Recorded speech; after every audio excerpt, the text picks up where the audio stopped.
Let Them Talk. I'm Paul DiRienzo. And I'm Miss Joan Marie Musi. And returning is Joshua Freed, who's a musician, composer, and technical impresario. I don't know what else to put it. Wizard.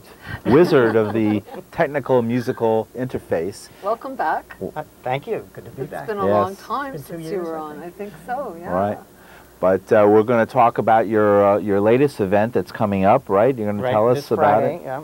Where's that? Tell us where it's going to be. Oh, this Friday in Manhattan, 137 West 14th Street, a place called Theater Lab at 8 o'clock, and it's part of the Mix Festival, which is MMIX, which they told me stands for 2009 in Roman numerals. It's the Mix Festival of Interactive Music Technology, and it's kind of a showcase of New York techie interactive musicians who are also good, right, which does make a difference. So if music and technology are your forte, this show is for you. All right, tell us a little bit about what you've been up to since the last time you were on. So 2 years, so let's cut to the chase. I know 2 years is a long time. You've been up to a lot. So yeah, and it's exactly what I predicted, which is I'm concentrating on this band, which is me solo, called Radio Wonderland, and I was starting to do club dates and festival dates that allowed me to get funky and work out on this instrument that I invented, about which we'll have a video. Okay, right? good. We're going to see some videos in a few moments, yeah. Yeah. Very good. And I've been doing that. I've been acting like a young rock band or young dance band. The funny thing is that I'm performing music that's normally associated with DJs live, and not just live on the laptop, but live with shoes and steering wheel and me jumping around. Right. So I'm kind of in this strange netherworld, which I guess is You're where your I've own always genre. been. Yeah. Right. Maybe, okay. You're sort of the Mick Jagger of electronic music. Yes, exactly. That's you really hit it. You hit the nail on the head, right? Well, we'll be seeing that to see how accurate I really am, at least give the audience, the viewers, an opportunity in a few moments. Now, we are live, and that's our number on the screen, 212-757-1538. So if you want to comment, feel free to call. The show, as usual, is live. Or ask questions. Yeah, we're here for you. So tell us a little bit about some of the, give us a little background. What is electronic music, and how did you come to it? And we won't spend a real lot of time on this, but tell us a little bit about why you got into the world of electronic music. I got into it not because I love electronic music, but because I was seduced by the gadgets. And I'm not particularly inspired by electronic music. Some of it. I like electronic dance music. I liked when David Bowie went kind of electric and worked with Eno. But if you go back and listen to those records, they're not terribly electronic.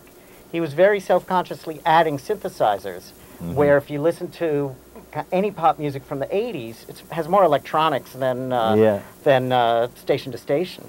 Well, there was Bowie was futuristic. They were just synthetic. You know, I lived with some jazz musicians, and they used to bemoan the fact that drummers were being put out of business by drum machines, so that bands or that record companies could save money by just eliminating the bass, eliminating the drummer. Right, Broadway shows and commercial jingles. But what you're doing is different. It's not replacing an instrument with another instrument. It's actually composing within this whole realm. With a brand new instrument. Yeah, with a brand new instrument that you've invented, basically. Well, yeah, I mean, I'm using some of the tools that went into drum machines and sequencers, but I've really made my own thing by combining computer programming with these funny objects.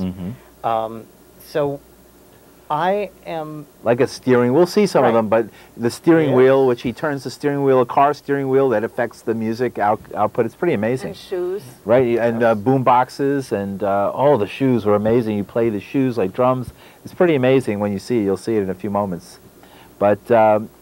so that's great. So this gadgetry is what really... So what's your house like? If I walk into your house, is it like benches with machines and soldering irons and oscilloscopes? And now there's another person in the house. So and when she moved in, I had to move half of my life out. But I've always been kind of in the middle. I'm only so much of a geek, you know, and I slowly computerized after many years of being pre-computers, working with tape splicing, reel-to-reel, and analog synthesizers and all of that. Sure. So I have pared down a lot, and at this point, what I would want most in life in terms of technology is to have food and rest and time for me to program and rehearse, and not necessarily get a lot of new toys. Right. It was a big leap for me to turn to not just digital music, but actual computer programming. And that's an integral part of composition for me. And because it is, I don't need those specific hardware toys the way I did. I see. Some people would it's all say digital. In other words, it's in the software inside a laptop rather than all kinds of equipment hanging off the rafters. Right. Let me quickly say that those who would say that the analog equipment just sounds better, they're right. It's still true, but the kind of things I can do, I can only do digitally. And also, I firmly believe, and I think this is going to be borne out in coming years, that digital audio technology is going to get a lot better.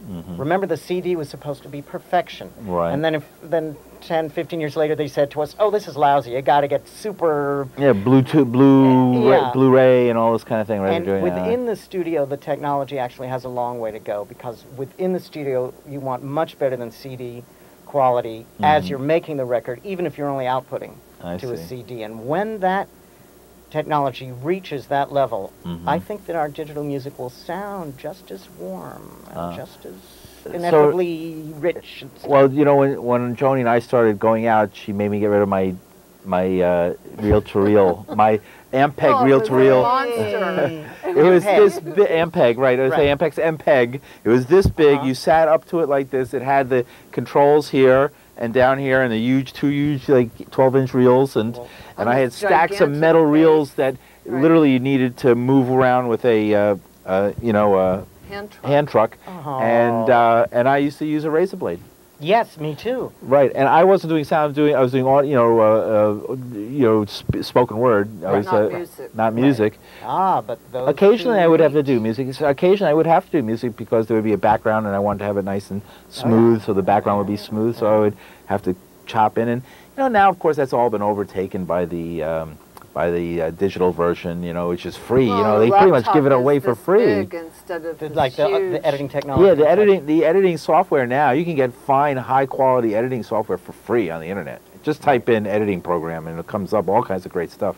And let's watch the video. Right. So we can yes, before we talk about this stuff, which is fascinating to me. Oh, you're right. Let's watch the video before we